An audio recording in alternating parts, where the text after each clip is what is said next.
Hello everyone and welcome to the video. This is Levon here from Crew Gone Digital, and today we're going to be covering 5 things that you need to learn before you start selling jewelry. So if you're in the jewelry industry, like if you're working as a retail sales associate or you even own a jewelry store yourself, I think you'll find these 5 things to be essential for you and for you to be able to sell more jewelry, but you need to know these things before you start selling. This comes down a lot to like what goes on internally before the actual sale happens. So why should you listen to me though? Because you're probably thinking as well, I haven't seen this guy before, I'm just watching a YouTube video, why should I actually even pay attention to what he has to say? This is really the reason why. Like over the last 4 years, I was working on board cruise ships until COVID hit and broke the industry basically in half. What I was doing, I was like the QVC guy, the guy that would be on the TV there on board the cruise ship, basically promoting shopping in the different ports of call that we would go to. So I would be there talking about the tax and duty free, discount savings, etc., but mainly focusing on the different jewelry brands and the selection when it comes into fine timepieces, diamonds from set diamond jewelry to loose diamonds up to even 5 carats, fancy colored yellows, blues, everything really is down there in the Caribbean. And to really emphasize this point as well, my whole job would be to promote the point of shopping, the experience itself, and of course to direct people to the store that's going to have the proper piece of jewelry they're really wanting or the style that they like, whether it be diamonds or unique different colored gemstones from rubies, emeralds, sapphires, tourmalines, amylite. The whole list of it is all available down there.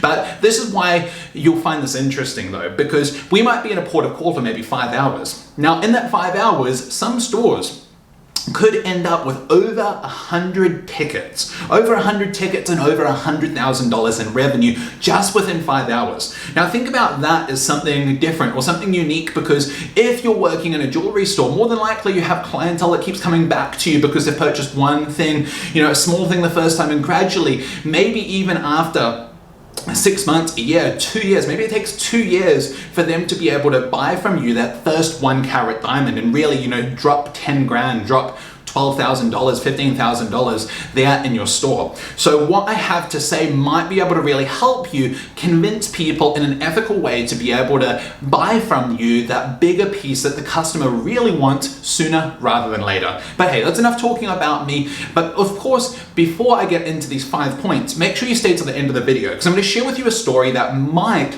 be able to double your sales if you apply some of the techniques that I mentioned in this story to yourself when you are selling jewelry. So make sure to stay to the end of the video to catch that. Let's jump right into it.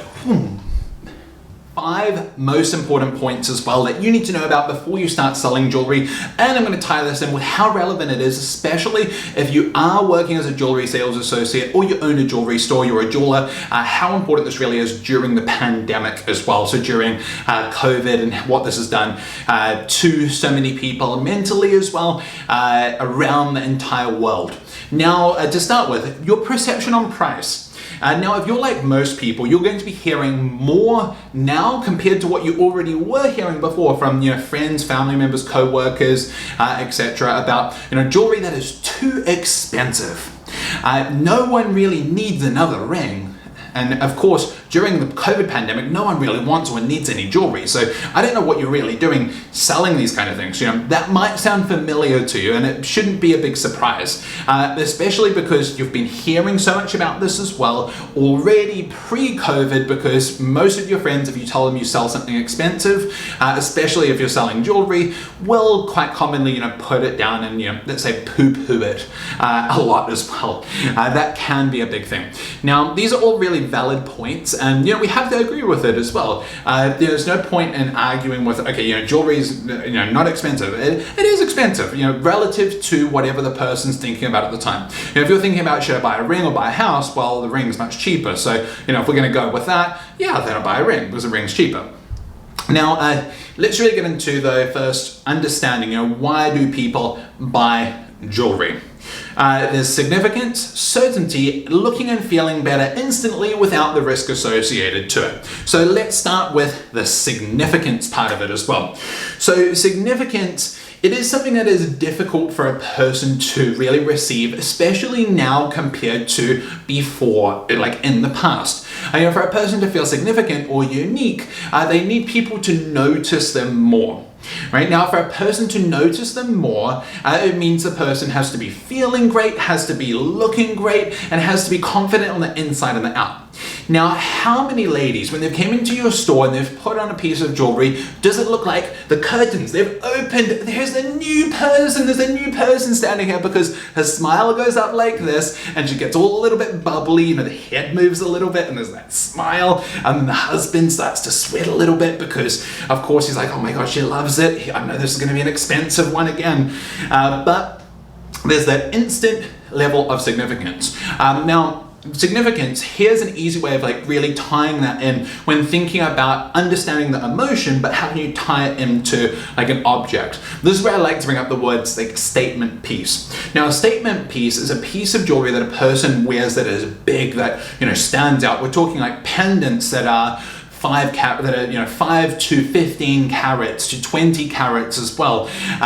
Big gemstones, big diamonds. It doesn't have to be $1 million 10, 15 carat diamond pendant for a person to be wearing a statement piece. This could be a 15 carat piece of amber, it could be an amethyst, it could be a citrine, it could be an emerald, it could be a piece of tanzanite as well. There are so many options in that affordable category that still gives a person a big look. And that statement piece is something that then when you put it on the person there in the store, if you have other customers there in the store, you always want to get the other customer to tell that lady, what does this customer think about that piece as well. Just by bringing them over, and of course, because most people are going to be polite, 90% of the time the customer is going to compliment them and say, oh my god, that looks amazing, etc., etc. Right? All of the positive things that customer will feed into that customer will feed into the other customer. Now, of course, because they already expect that you're going to say it's always beautiful and everything, because they know that you want to sell them the piece of jewelry. So getting someone else to do it, especially if it's a customer there in the store, really makes that person feel even more of that emotion centered around significance. And significance is something that everyone always wants. Right? It's a basic human need. You need to feel significant, otherwise you're not going to feel confident in yourself, you're not going to feel happy. Significance is something people always want. This is one of the reasons why jewelry is purchased. And then you have certainty as well. Certainty, because most people have purchased jewelry before in the past. Now, if a person's purchased jewelry before in the past, they know that the last time they did, how many friends gave them compliments, family members as well, when they were there in the store and they tried that ring on, they looked at it in the mirror, or they tried those studs on and they saw it sparkle in that mirror that was all the way across the other side of the store, that they know that, okay, I can be certain that I'm going to feel freaking amazing again when I purchase that piece of jewelry. So the guaranteed certainty as well. Now, this is important, guaranteed certainty, because what is another thing as well that you're going to be hit with from a lot of your friends, maybe even people that work with you there in the store, because of course you always are going to have some people that are working in the jewelry store that you're working in that are the negative Nellies, that are going to poo-poo everything and say, people don't care so much about buying jewelry anymore because everyone's trying to hold on to their money because they don't know what's going to happen with the uncertainty around the world with COVID and etc., etc. But this is what you need to always remember. That is guaranteed certainty for the customer. Now, a lot of people are not going to want to do so much more about their health because they're concerned about going to a gym, and going to a gym means there's so many more people around them. So now they have another reason to say, I'm not going to do the gym thing, I'm going to do the jewelry thing, I'm going to buy, new beautiful clothing or whatever it is, because they know they're going to feel so much more certainty because they know that last time they did that before in the past, they felt great. And most people, when it comes into their own health, they've failed so many times before in the past, and they know it's a big commitment of time. And people that often buy jewelry, they value their time so much more than they value their money itself, because you can't buy more time back. You can't spend money to say, give me 24 hours back, give me 48, I want 10 years back, I'm going to pay you for that. And it doesn't work like that, right? But when committing that time into improving their health, if they've failed before in the past, they know in the back of their head they're probably going to fail again. So it's easier to go down the route of jewelry for me to feel certain that I'm going to feel better about myself, even though they know it's a temporary time, but it feels good. So it's that guaranteed certainty that you need to remember. The looking and feeling better, this really ties into it. So this is like point number 3, if you're keeping track of them as well for yourself. Looking and feeling better, because when wearing a piece of jewelry, so many people, they light up inside. It's like a light bulb has freaking gone off inside of the person's head, and they're like, oh my God, flush me with so much positive emotion because this diamond sparkles like a freaking rainbow. Like, you know, these kind of things that are really going on around the person. And, you know, in me personally, when working as a port and shopping, I love to be, you know, jokey with the person, you know, that, my God, it's like a rainbow coming out of your ring. It is so beautiful. Like you need to really be able to enhance that. You know, you need to go that little bit further than what the person currently is, so they feel it's okay to express themselves more about it. Because most people are, you know, and depending on the people they've came across before in the past that have sold them jewelry, most people are going to be a little bit more reserved initially because they don't want to show too much like towards it, because they know that the last time they did before, someone took advantage of them and they didn't feel so great about purchasing them because it wasn't like the most positive emotion surrounding it after the fact of purchasing. So that's where you need to lead it with enhancing the positive emotion more yourself, so they feel more comfortable doing it as secondary. And then, of course, point number 4, positive emotional experiences. So this is something that's tied in from their past. Like, let's say maybe it's a connection to a setting from a ring that their grandmother owned that's been passed down from generation to generation of their family. Now, maybe you have similar pieces in the store. Maybe you have, maybe it's the wee ring that she's wearing, you know, the engagement ring, and that's the setting that was passed down. So maybe you have a similar setting that it can be worn as a me ring as well, right? So maybe it could be something like that. Maybe you have a matching bracelet, maybe you have a pendant, maybe you have earrings that match that kind of setting. So it's already centered around such an amazing positive experience and such an amazing positive emotion from it being passed from generation to generation. Or maybe maybe they don't have the connection so much with the stone that's there in the actual setting. Maybe it's just the setting itself. So do be aware of that, because maybe you have the opportunity then to be able to sell them a larger stone, and maybe a larger stone that looks even better for that person. And you can tie that in with, you know, then maybe you're going to pass this stone on from generation to generation with the setting as well. You know, why wait for that other person to then decide, okay, I'm going to buy a stone that I like? Why don't you get the one and you experience the stone you want there instead? You know, that's talking a little bit too logically when it comes into it, but there's a bit of emotion tied into there, as you always need to know when you're going through the whole process of selling another piece of jewelry. Now as well, gifts. Really emphasize this, because how many people that walk into a jewelry store already now, and you know it, are going to have friends, family members of some kind at home that are not going through the best time, that are not so positive around these times because of how, you know, scary and strange COVID has made so many people, right? Now, you know that most people are going to be experiencing that, so the emphasis on even gifts. So when talking to a customer now, like asking about friends, family members that they have at home as well, and then making sure to even just bring up the fact that you have this gift range, because we know that so many people at home now are feeling so down and out as well. So we wanted to put together this special range of jewelry that a lot of people have already been buying as gifts. So let me show this to you in case you have someone just in mind at home. Now, you know, it's leaving it out there. It's not just telling the person, I know that you have someone at home that doesn't feel good, right? That's bad, because then they're going to think you're doing some psychological mind trick on them and not actually wanting to help them, not wanting to improve something. And people love not just people love receiving a gift, but also people love the feeling of them giving a gift to someone. It makes them feel even better as well now. And by them finding that gift, you can then also gives you more time to be able to find something for them as well. And of course, more than anything as well, like if you're loving what kind of content I'm covering here in the video and you want to see more, what I want you to do now is when you scroll down a little bit, keep the video playing, scroll down a little bit and click that subscribe button as well. This way you'll be notified when new videos are coming out as well, where I'm covering more content when it comes into the field of luxury goods sales, especially in the area of jewelry and luxury fine timepieces. I'm going to be doing a lot of this until the cruise industry starts back up again, and I'll be back out there on Celebrity or Royal Caribbean cruise ships as a port and shopping guide. So maybe you even see me on one of the cruise ships, so that would be crazy. If you do and you've seen this video, make sure to say a hi to me when you're there as well. Now let's continue with point number 5. Point number 5 is a negative feedback from your social circle. Now I mentioned a little bit about this, but let's kind of go into it a little bit more. Now, a big common thread is going to be in the field of health. A lot of your friends are going to be thinking people are going to care so much more about their health now than what they ever did before in the past.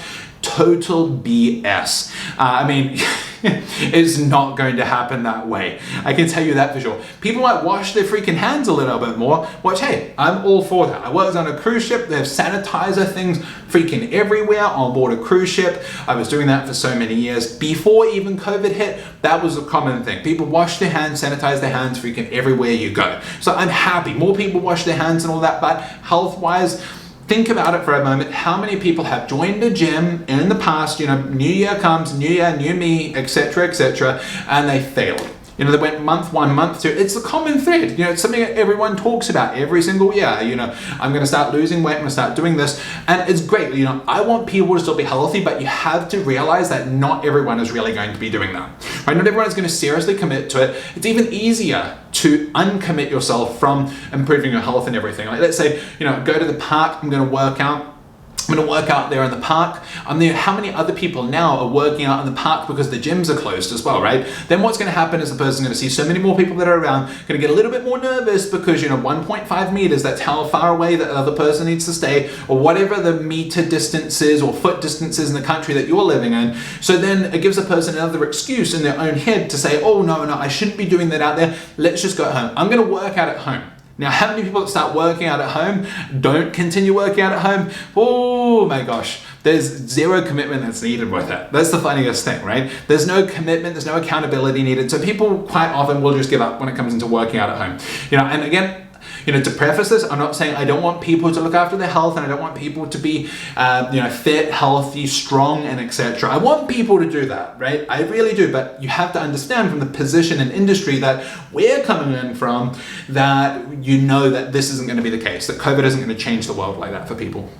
Now, you know, then compare that to the last time that person purchased a diamond ring. Well, the last time they purchased a diamond ring, they walked out of the store with a freaking massive smile on their face, and you know, they're like, oh my god, honey, look at this ring, look at this tennis bracelet, it's so beautiful, I love it so much, thank you. Oh, you know, this is what happens, right? They know it because that's what's happened before in the past, and they know if they do it again in the future, that's the feelings they're going to receive again. You know, you could now even go down a little bit further and, like, let's say comparing it with designer clothing and how a person feels compared to a normal outfit that a person wears. You know, a person, like if you've gone to the store and you're like, I'm going to treat myself, I'm going to get a Gucci handbag, I'm going to go to LV, I'm going to get me a Louis Vuitton handbag, you know, I'm going to get me one of these. How great a person feels compared to when they go to a Zara or an H&M or you know, wherever it is, right? There's a big difference in how great and how amazing a person feels when they purchase that piece of designer clothing or accessories compared to normal clothing. It is a big difference. That designer industry is going to stay around for so many more years to come past COVID, and people are still going to be shopping in those places during that time as well. And in times like this, just really remember, people crave certainty compared to uncertainty because everything now is so uncertain. So if a person has that money, they're going to want to spend it on something they certainly know is going to make them feel good.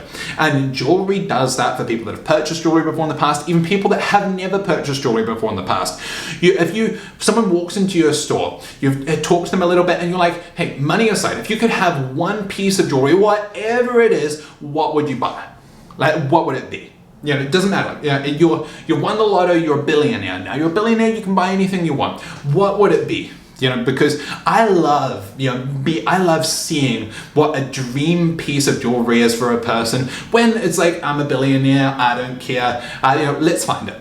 And most people, they're going to love it because it puts them in the frame of, I'm a billionaire. Oh yeah, I would love to be able to own that. That's like in my dreams. The person puts it on, what happens? It's the first time they've ever purchased jewelry. Their smile comes right back in there. A whole new person is then out on show there in the store, right? So this is a big thing to remember. They have that guaranteed certainty that they're going to feel good and those positive emotions surrounding it as well.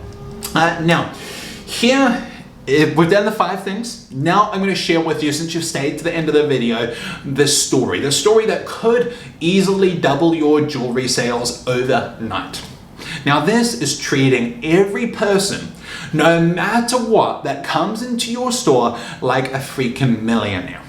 And treat every single person, no matter how they look, no matter how they dress, when they come into your store, you treat them like a millionaire.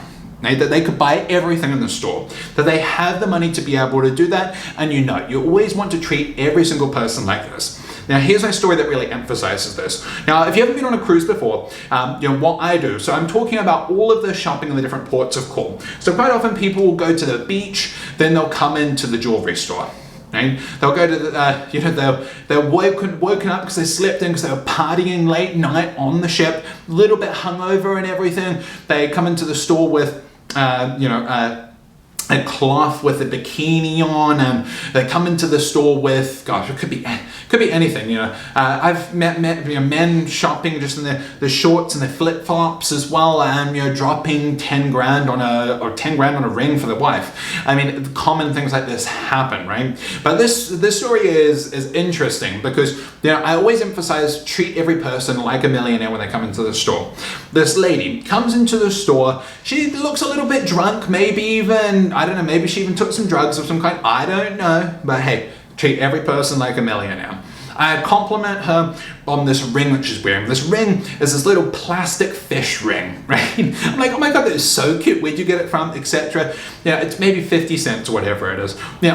I'm trying it on. I hand it to one of the ladies that actually works there in the store. I'm like, you had to wear this ring. You had to wear this ring. Can you try on your ring? And she's like, yeah, absolutely. The lady's just having a great time and everything. We sit down, keep talking to her and everything. And then you start pulling out some rings that she would really like as well. And you're like, okay, what kind of ring does she like? She'll have chocolate diamonds. Okay, so chocolate diamonds, I know technically Leviano is the name, but I'm gonna call them chocolate diamonds for the sake of it. And now, start pulling out these different rings that are in the $10,000, $15,000 range as well. And then what ends up happening is, while we've taken the fish ring off and she's trying on all of these, she really likes it. So start asking about the prices and everything. Now, after she starts asking about the prices and everything, lo and behold, we settled on $30,000 worth of jewelry. And that was a process that took her less than an hour to be able to make that decision. Now, why and how can something like this happen? More than likely, and now this is the typical kind of lady where, she didn't do up her hair or anything, total mess. From memory, she was kind of like her teeth were not properly aligned either, like her teeth were kind of all over the place too. This is the common kind of lady that more than likely has walked into so many jewelry stores before in the past that people have just put aside and be like, oh, she's poor, right? She's poor, she can't afford it, right? But because when she walked in, treated her like a millionaire, treated her like family, showed her everything that she wanted as well and more, she decided, she committed and purchased. Now, then the story really continues though, because one of her rings needs to be sized. Now they're phenomenal down there in the Caribbean. You can size a ring within a day, within less than a day as well. Now, what we did though, because we were in this port of Bermuda and we were staying there for 3 days. So I always tell the people there in the store, tell them that you're gonna come back tomorrow and pick up the ring. Even though they could have the ring later on that day, or I can bring it to them on board the cruise ship as well. But we say that because we want them to come back into the store. She came back into the store with her husband. Now her husband, now this is the kind of guy that you would, if you were to just think about it and you were to look at it, you wouldn't be surprised if he was sitting down on the street begging for money, right? Now this would be the common look that you would experience, but treat everyone like a millionaire. And ends up adding on and buying a Hublot, a Classic Fusion Hublot timepiece. Now that was another $6,500, $7,000. Now this guy, you know, as I said, you can never judge a book by its cover. Treat everyone like a millionaire. I mean, this lady was all over the place, but she still ended up purchasing because of the way she was treated. So make sure to do that to every single person that walks into your store, especially during the pandemic as well, because you are going to have less foot traffic overall. So, you know, that's kind of my story of the, you know, $1.50 fish ring lady into just over $30,000 worth of jewelry because of the watch that was purchased as well. Now, from the 5 points that I covered as well, what I want you to do is I want you to leave a comment down below. What point, on what one of these points, what did it make you realize? You know, what light bulb went off in your head when you listened to one of these points that may be something you have been kind of taken into now more than ever. And of course as well, here's something that could be of even more interest for you. If you are working in the diamond and jewelry industry, at the moment in the time of this recording, there's currently, and I've developed this, but I've worked really, really hard on it. I've recorded 70 videos. There's currently 3.5 hours worth of content in a jewelry sales training course on Udemy. Now I'm going to leave a link down in the description for this as well, so you can check it out. There's plenty of preview videos as well, so you can kind of see the format that I'm taking you through in this course. I really wanted to develop this because if you have been working on the jewelry and luxury goods sales industry for a long time, you would realize if you've been trying to find training that's specific in the sales region to that area, there isn't really many options for you. You don't have jewelry sales training books that are currently really available. You don't really have a lot of information there to be able to improve your ability to sell more jewelry. So make sure to check out the course as well. There is only 2 courses on Udemy that cover jewelry sales training. There's my course and there's a ladies course as well that's there too. So make sure to check them out. Let me know how you go as well. And of course, once again, subscribe to the channel if you're really enjoying this type of content, and watch out for the next video.